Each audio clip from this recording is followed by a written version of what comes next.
На оккупированном полуострове частично заблокировали доступ к сайтам телеканалов АТР и Черноморка, а также сайтам Крым Реалии и События Крыма. При попытке зайти на сайт на экране появляется информация о том, что доступ к ресурсу ограничен. Детали в сюжете. Российская цензура добралась до крымских изданий из материковой Украины. Крымчанам заблокировали доступ к сайтам Крым Реалии, Черноморской телерадиокомпании и телеканала АТР. Пришел сигнал от крымчан, зрителей нашей телекомпании и читателей нашего сайта о том, что доступа к сайту нет. Предположить, что это какой-то тренировочный акт.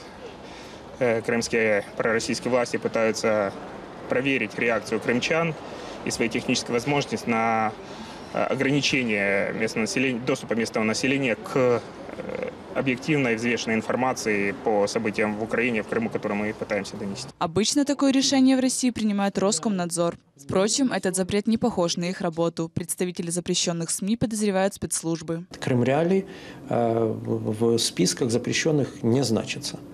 Поэтому могут быть разные предположения. Это местная самодеятельность какая-то, либо же это специальные службы России на территории Крыма испытывают свои новые возможности. Сейчас у них появились после принятия нового российского законодательства, так называемого закона Яровой, есть возможность непосредственно вмешиваться без решения суда, без решения Роскомнадзора, вмешиваться в деятельность провайдеров и блокировать те или иные сайты. Издания заблокировали не одновременно. В понедельник в Крыму невозможно было зайти на Черноморку и Крым Реалии. АТР попал в этот перечень утром во вторник. Я вижу это все в планомерном давлении на людей с тем, чтобы люди перестали вообще альтернативную точку зрения видеть.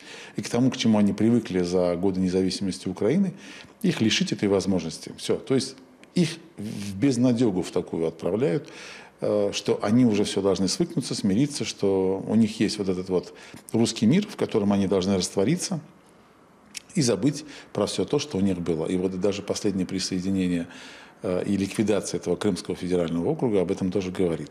То есть это планомерное уничтожение всего независимого, всего крымско-татарского, да, и всего украинского в Крыму.